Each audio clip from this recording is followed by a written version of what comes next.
Hi everyone, it's me Joseph Harwood, and for today we're actually going to be revisiting something that's been seen before.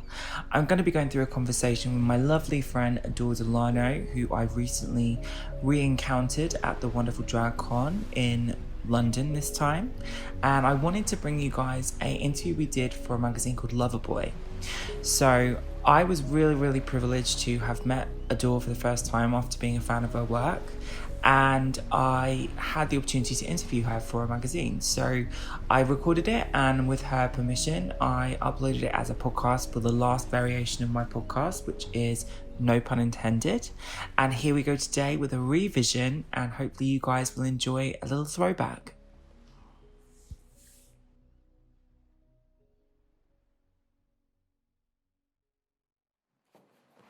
So, Ms. Adore, you've come to the UK. How has the UK been so far? It's been fucking awesome. I've been meeting a lot of cool people with cool accents, and and everybody sounds like a fucking cool Spice Girl. So, let's talk Drag Race first. Let's get that out of the way. Mm-hmm. Okay. What was the biggest thing that was a shock to you going on Drag Race? Like, what didn't you expect? That stupid ass split thingy they did. Like, they did like 7 of us in the first episode and the 7 of us in the second episode.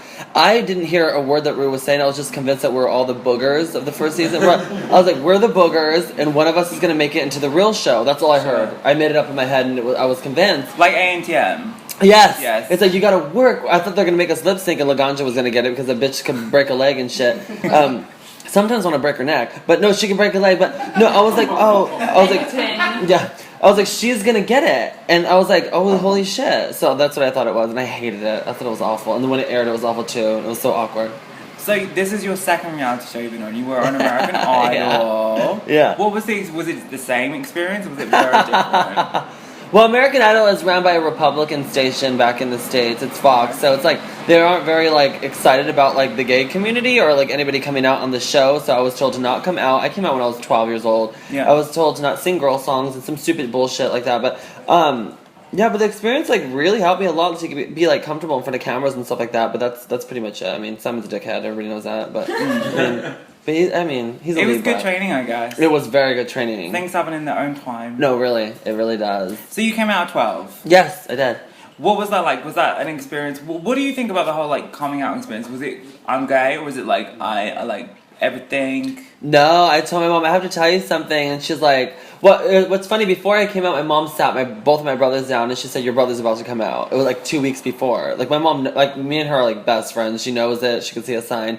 But I sat her down when she was making cookies, and I said, Mom, I have something to tell you. She's like, you're gay. And I was like, holy shit. And I felt my balls hit my throat ever so gently, and I was like, they taste good. One's bigger than the other. No, and then she was just like, that's not that big of a deal. Like, I knew it since you were 1 year old, and I love you regardless. And yeah, it's cool.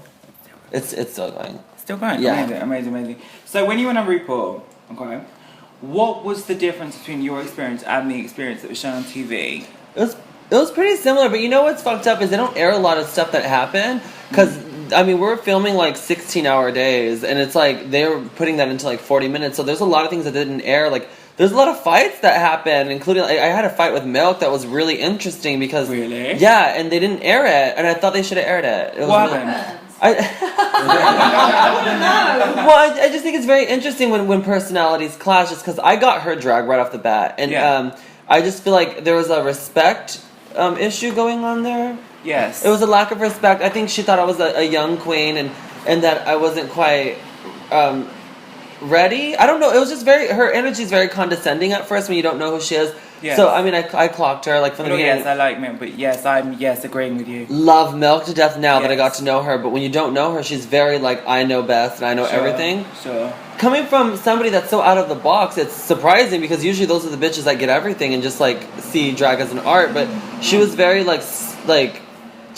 she kind of, like, was, like, coming for me in a lot of ways. Like, she, like, we did the musical challenge, and I had fell, and I had hurt my stomach with the ISIS wings. It stabbed me in my side, so she said I was, like, complaining about it and was, like, talking about me, and then Gia comes in and goes, just because you're my friend. She's like, I'm gonna let you know that milk was coming for you in the other room. And I was like, well, what did she say? And she was like, I didn't say anything. And we got in a fight, like a really bad fight. And they didn't show it. Yeah. Oh my god. I shut her the fuck down. Do you... Wow. Really bad. I like this.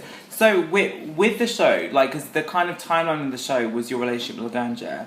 Because you were friends before. Am I saying Laganja because it was like... No, I'm just laughing at the friendship quote. No, I'm just kidding. No. But that was it.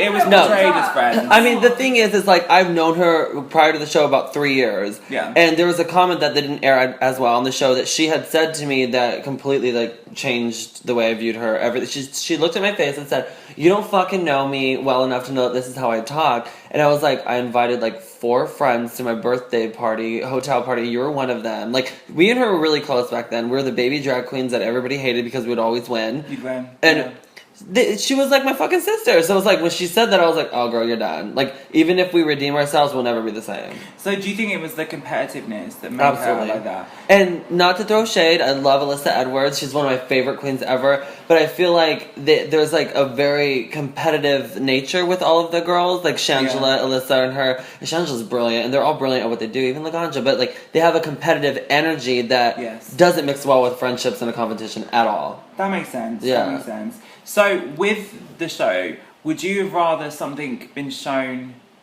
instead of what was shown? Like the dynamic of the show, everyone had their story. Right. Would your story be different in your own editing suite? Not really. I mean, you know, me and Bianca always say, like, those fucking assholes are dumb. We're like, you know what, the bitch looked like an asshole because she said what she said. Like, we didn't say shit. Like, I can hear Bianca in the next room in the interview, and she's like, I'm not saying that. I'm not saying it. And I would say the same thing. I'm like, that's not how I feel. I'm not going to say that. Yeah. So when you break down, you're kind of, like, dumb enough to fall for it. But I really do wish that they portrayed Darian and Courtney a little different because... I agree, because I think they didn't come across like how everyone's told me they are. Yeah. Awesome people. What was your relationship with Courtney? Because you were both idol kids or idol people, and you both have been on that experience before. Do you think before you guys had gone on the show, they tried to pay you against each other? Of course. That wasn't a coincidence. I hated her when I first met her. Did you? Yeah, I did. Didn't like Courtney. Sorry. Yeah, Courtney. I was like, Courtney. I was just like, girl, I'm cool. And then she threw a shade. She's like, oh, you're from season 1. And I'm like, bitch. I was 11 when that aired, asshole. Like, how old were you, asshole? Yeah, but that's not a shade, because in season 1 they had like a third of the ratings of season. That's pretty true. No, but she was like trying to like be like, oh, I don't know who you are. She knew who I was from the LA circuit. Like her and I were like from different parts, but I had met her prior. But yeah, I mean, now that she's literally one of my best friends now. Like, I go to her for advice. Like, she was in my Jump the Gun video. Like, she's like whenever I ask for a favor, I'm like, she's there, and whenever she asks for a favor, I'm always there. Like, she's like my fucking, I'm like closest to her, I think, out of all of them. That's wonderful. Yeah. I was on your Facebook page earlier, and I saw you said that, like, we don't go a day by without a group conversation between you, Darian, even and today, Bianca. What is the relationship like now you're off the show? Are you still as tight as you were? Fuck yeah, like, dude, like, Bianca will call me and be like fucking just like venting. Like, she could always vent to me. She always calls like Trendy for certain. Like, I'm always the venting one. Like, I love her so much. Like, we always talk every day. Like right now, Bianca's in Australia and she's gonna be in my boyfriend's town. She's like, I'm gonna fucking fuck with your boyfriend tomorrow. Like, and we're always just like talking shit. Like, Courtney is here in the UK actually. Yeah. Really? So yes. Yeah. And we're all just talking and fucking talking shit and making fun of each other every day. Let's talk about your boyfriend. So how did you meet your man? In Perth, Australia, I did a show, and he wasn't supposed to meet. Ooh, that was. The exorcism happened. Oh my god, the lights went out. You fuck. No, he wasn't supposed to meet me in the meet and greet. Like, he's not like a fan, which I loved. His friends were all like fanny, and he was just like sitting in the corner smoking a cigarette, like, oh wait, my turn. And he does drag, doesn't he? He did. Yeah, he hasn't done it like in like a few months. That's lucky to find like a guy that did drag and understands it, but is not like a man. Yeah. Slam it when you need it. He's such a man. He loves the ass, and it's just so weird because it's like. Cheers to that. Cheers to that. No. I really do love him. I do. He's cool. I found love, dude, and I was like making fun of people when they're like, I'm in love after a month. But it's like when you feel a connection with somebody and when they look at you a certain way and when you actually believe everything that they say, like, I'm really like I don't trust people, and it's like Yeah. that motherfucker. Like you can tell in somebody's eyes when they genuinely mean something, and he's like, I don't give a fuck. I'm not selling you anything. You believe it if you want. Like, and it's just very that. And it's just like, So it's like sincerity. yeah, it's very sincere. It's sincere. I love it. That's cool. So let's talk about RuPaul. Like, what is your relationship with RuPaul, and what do you think when you first met the Queen? I was like, oh shit, he's real. Was he taller than you thought? No, I heard he was really tall, but he's way taller than me, which is cool because no one's usually taller than me. I mean, we're kind of like the same height in heels ish. Yeah. But no, I think he's huge. He's like Wow. 7 foot something in heels. So, yeah, it was awesome. But no, he's cool. He gave me advice with my What album. was the and best stuff. critique that he gave you, like, on and off the show? Well, he just what about like I tend to be like insecure a lot, like with things. So like he like kind of like brought that down and like talked to me like even off camera when the cameras were off. Like he was like teary eyed, like telling me like, bitch, like you don't realize like your worth, like you're fucking like you're too insecure about shit that you don't need to be insecure about, and like. He basically just told me, snap the fuck out of it. Like, you're on the show. Like, you're not at home. Like, stop being so insecure. He said, Yeah. I'm addicted to the adrenaline rush that I get from the fear that I have of things that I don't even try. So I thought that was really awesome that he said that. And he explained it in a way that no one really did. And I thought it was cool. That's really beautiful. Yeah, he's cool. He's like a guru, I think. He really Before is. He's a drag queen. He's like a spiritual bitch. So spiritual and so fucking smart. And he's brilliant. He comes across like that. Yeah, It's crazy. very nice. So, obviously, like in the last year, apart from the show, the big controversy was the whole trans issue. Because I think really what happened was that whole she-male and female game blew up because Carmen had that experience of Watch What Happens Live. And I think a fan wrote in and was like, she-male in general was the shit. But I don't think that was the intention. Yeah. What is your viewpoint on the word tranny and what do you think about it? Because I think, like, when you were growing up, this is my Charlie's brother was like your super fan. And he was like, he heard an interview you said when you were younger, you felt like a girl and the way you wanted to present yourself. So growing up, very similar to how I grew up, what is your viewpoint on the word tranny? Yeah, when I grew up, I identified as transgender. I was actually going to go through the change when I was around 15, and then I waited and had my first sexual experience, and I was like, wow, I'm a man. And then, and I mean, there are trans women who are actually like tops and stuff like that, but I was actually a man. So I was like, I like hairy legs and asses. So, no, but, yeah, I just... It's not that, it's like not that important to No, me. I mean, you know, like, I respect everybody's viewpoint. Like, I'm a fucking Libra. I see both sides of everything. That's what it comes down to, dude. But it's like, my thing is like, why did it take 6 years to get offended by something like that? Because female has been on there from the beginning. It's a play on the word. It's taken out of context. This is all supposed to be about fun. Sure. Ruth celebrates the trans community and puts... I mean, fucking Candace Kane is on there, like, as a dance coach. That piano person Yeah, was exactly. trans, She was awesome. And it's just, like, stuff like that is just kind of like... It's come a on queer now. show, it's not just a gay show, trans, it's a queer, everyone's involved with Right. it. I think it's important to... Okay, so tell me about your travelling since you've been on RuPaul, because obviously you released your album and it's been such a fucking hit. Oh... Oh my god. I'm sick of it. Are you sick of it? am. How long before the show have you been wanting to do that album though? I want to do that album all my fucking life, man. I just needed the right people, the right management, and my management's awesome. Like, David's awesome. And Lucia, who manages my music, and Shiny and Tomas, who did the album, and Ashley, who I wrote the album with. They're fucking awesome. It's just How long did it take to do?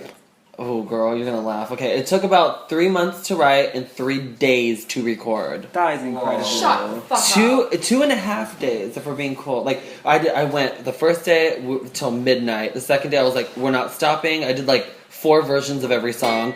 And then the last day, I just kept doing more versions of the songs. And I was like, I want to do more. They're like, bitch, it's done. Like, chill out. And I was like, wait, let's write another one. And then, they were just like, yeah, I love fucking being in the studio. I'm so inspired. But Were you surprised by the reaction? Because obviously it blew up. Yeah, I was. Hashtag Billboard. Yeah. Yeah, no, it was awesome, man. Like, I didn't think it would be received well, just because, like, but first of all, I thought on the show I was like, I'm gonna be the fucking annoying little like fucking hog body bitch on the show, and people are gonna be like, that bitch is annoying. But yeah, to be received well is fucking cool. You know, 'cause you work your ass off, and when it pays off, it's awesome. Sure. It's awesome. Because you're like, how would you describe your sound? Because it reminded me of Robin. It reminded me of Robin music. Because it had like a cool undertone, and your tone as a singer is gorgeous. Oh, thank you. So the combination was cool. Thank you. It came out cool. You look fucking cool. Thank you. Where are you going next? We should be doing a new album. We're supposed to start the new album in November and release it by next spring or like late spring, early summer. But I pushed it back a little bit just because I need a little time to chill. But you know, I mean, you gotta strike while the iron's hot. Even when it's fucking lukewarm in December, bitch, we're still gonna write that album. And I'm inspired by so many things in my life. Like I found love. I lost my father. I have a sadness. I've experienced traveling and seen so many beautiful things. And it's like I'm writing some stuff in my notebook and just being inspired like every day. Like even meeting like fucking you guys. Like it's like everywhere we go, we meet fucking awesome fucking people. And it's just like I'm inspired by every place that I go to. Because I would never be able to visit this place if it wasn't for RuPaul and RuPaul's Drag Race. So it's like fucking cool. I'm calling it. Thanks. So, what is the worst part of kind of breaking the mainstream? Because in terms of Drag Race, a lot of people have done songs, but they haven't crossed over to the point where the music industry has recognized them as an artist. Like, what's the best part and the worst part of that? Let me just say this really quick. Yes, ma'am? I think the reason why people don't do albums like right off the show, or they don't do like I don't want to say good music, because some of the music's actually good, but it's like you gotta like put money into your craft. I think a lot of the girls get off the show like, I'll work on bars, like, and I'll be fine with that, which I'm completely fine with. I love doing bar work. That's what I'm doing. That's how I'm paying my mortgage and living my life right now. But it's like, the reality of it is you gotta put money into your craft to make money and have a longevity in your career. It's like, as soon as they said, do you want to do an album? I was like, fuck yeah. They're like, it's gonna cost such and such money. I'm like, fuck, that's a lot of money, but let's do it. Yeah. And you gotta invest in your craft. I mean, if you want longevity. And what was the question? But that was just something that was just on my mind because everybody's like, oh, why? And I'm like, dude, you gotta fucking spend money. These bitches just want to spend like a couple grand on a song. It's like, bitch, you guys are making so much money right now. You gotta lick the dick to get the dick. Thank you. That's the way it works. Lick the dick to put it in the asshole. Yes. Yeah. I know, so good. So good. So fucking good. Yeah. Oh, thank you. Yeah. Thank you. You need an online fucking, We're gonna do a podcast. Yeah, let's do We're gonna it. get John to do a fucking podcast. Yes. So good. Yes. All right, babe. Well, tell me about, as a gay person in the media and also in music, are you like restricted by the gay thing? Are you confined by that? Because like Caswell is a gay rapper, for example. Do you feel like you're being put in a box, or do you think you're gonna break free the box? No, absolutely not. Like, I mean, we had meetings in New York. My music gets played on radio stations in America, like and stuff like that, which is awesome. That's incredible. Yeah, that's really I was incredible. like, whoa, like that's fucking cool. They only play Adore You, girl. I mean, no, but it's like in tech. That's good. Thank you so much. No, I know in Texas and Philly and I think in New York they play it on the radio. That's incredible. In Texas? Yeah, in Texas. I'm shocked. Mostly actually in Texas. Beyonce from Texas. And Kiss FM in Texas plays my shit all the time. Beyonce's from New Orleans. No, she is She's not. from Houston. She likes that cute Attack now. raw fish. God, the eyes they were red. She's like, that was that moment. She used to flex in Texas. She's from Texas. She used to flex in Texas. I said just kidding till like 10 minutes ago. It wasn't loud enough, John. You go. No, but I don't feel like confined. I don't. I think it's like you know, like they won't get it at first. Like we've had meetings of them like for record labels and stuff like that, or like for trying to distribute my music like on radio stations, and they don't get it, and they do release my songs like on the radio stations. They don't say my name. They don't say that it's a drag artist. They just say this is like Adore You. And isn't that like a double-edged sword though? Because you get the respect. Yeah. Like I think Rue and Michelle did a podcast recently where they were talking about how Diana was one of the first people that transcended being an African American woman, being a woman. Right. Diana Ross is just Diana Ross. She's not a man. She's not a woman. She is Diana Ross. Right. So is that like? I think that's kind of like a mark of respect. It's fucked up. It's a weird mark of respect, but it's also a mark of disrespect. Well, to be quite honest, like when my manager was like, "Now look," because he knows I'm a fucking, especially if I have an alcohol like beverage in my system. Like no, like I'm like Not like now. You sober as a judge. fuck everybody. No, it's like as soon as we walked in the building before we went into the meeting, he was like, "Okay, I know what you're gonna say. Like, now listen, they're gonna want to like do your music, like, and they're gonna want to present it to radio stations, but they're want to do it like black, like they don't want any type of like attention on the fact that you're a drag queen." And I'm like, because he called me from the airport. And he's like, "Okay, there's 3 radio stations that want to pick up Adore You, but they want to say that it's from Danny." I was like, "Are you fucking kidding me? I've worked my ass off, like blood, sweat, and fucking tears. I've been called so many names in the fucking gay community, in the fucking drag community. I was a joke in LA to the drag community. So was Alaska. Like, I remember that shit. Like, they made fun of us like nothing. Like, we were like the baby drag queens that were trying to climb up to the top. And it's like, I've worked my fucking ass off from like working amateur shows and working for almost 2 years for free for tip spots. Not for that. Like, there's no way. Like, that was like your rite of passage to be recognized as Adore. Absolutely. That's why you're here. It's like, I'm not trying to be like just famous no matter what. Like, I want to fucking like break boundaries, dude. There's no drag queen that's doing mainstream music, even though it's not like technically mainstream. It's just like, I want to take it to that next step. And in America, I broke drag history, which is fucking awesome. And it's like, we all saw it as well. I think the Drag Race, I think the fan base of Drag Race is everyone in the world. It's like, I always used to feel like when I was younger and growing up, the people that looked like me were like unicorns. Yes. And there was like a community of unicorns all over the world, and we all connected because there were so few of us. Yeah. But now Drag Race is happening. It's like connected so many more people. There's the friends of the unicorns. Then now there's like a dragon. Yes. There's a mother dragon. And Teaching all the Is unicorns. a dragon? Yes. a dragon. Or a dragon. Well, we can go both. But it's an incredible thing. No, it's beautiful, and there's so many different types of unicorns that people can fucking connect to and hear their stories and just see like, oh, I look like that kind of, or like I think like that. It's like, it's fucking cool, man. That show's cool. It really is. And it reminds people that like whatever the fuck you put on your face, yeah, we all go through the same shit. Yeah. My God, like we all go through the same insecurities. Like, same shit. And I love Drag Race for the main fact that it's like, it kind of like, even middle America, which we call as like the idiots of America that don't understand everything. Ignoramus. A lot of the South. It's like, it shows that we're fucking human. We pay our mortgages from this. We have houses from this. We make a living off of this. Like, I bought a fucking car cash for the first time in my life off of this. Like, high five, bitch. Thank you. But this is like my life, dude. Like, I take care of my mother with this. Like, yeah, I get it. Hi, straw.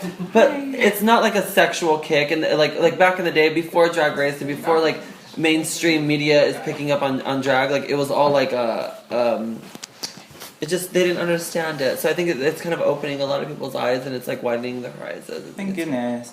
All right, to wrap this up, what is the best thing about your life right now? The best and thing. the worst. Let's start with the worst and finish on the high. What's the worst thing about your life right now? The worst thing about my life is that I don't get to see my mother, and I don't get to see my boyfriend, and I don't get to rest, I guess. Every day's a Monday. Every day is a Monday. And sometimes, like, if I wouldn't be traveling, I'm not going to get emotional, but if I wouldn't be traveling with him, I would be going crazy. Because that's a piece of home that I get to travel with, and I'm very lucky because I've grown up with him since I was about 5. Oh, wow. Yeah, he's a distant cousin. He grew up across the street from me since I was about 7, but I knew him prior to that. And it's like your right brother. He's like my brother. Yeah. He really is. And he knows me like the back of his hand. He knows what I like, what I don't like. And we never fight, we never argue, but and he gets drunk sometimes, and so do I. But he's a support system. He's an awesome person. And that's a positive. Cool. But I'm sad that I don't get to see my family. And my dog. I really do miss. What dog do you have? He's a Shih Tzu. A Shih Tzu poodle. You have a Shih Tzu poodle? Yes. Oh, his name is God. Ozzy, after Ozzy Osbourne. Oh my goodness gracious. So let's leave everyone on a fabulous night. What is the best thing you're looking forward to right now? I'm looking And the best thing you've done being in England.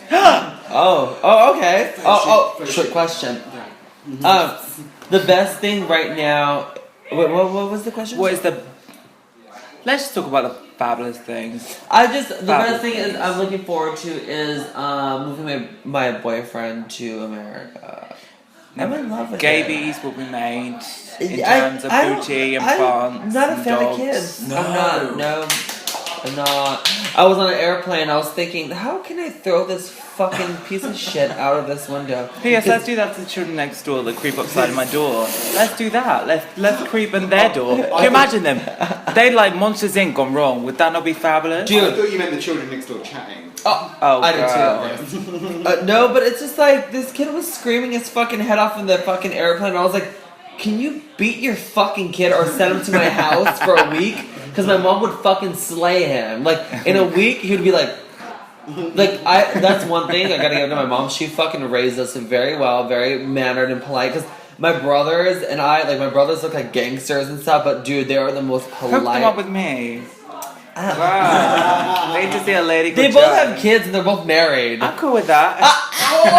Perfect. I'll give you the middle one's number. I like being in the middle too. Girl. I love it. Well, thank you so much, Adore. Thank you. Oh my god, I adore you. Mwah. Ooh, bitch, I got lipstick in your I'll keep it. hair. I'll tattoo it to my face. Oh no, it's not really that. It's like shadow. That was awesome. You should.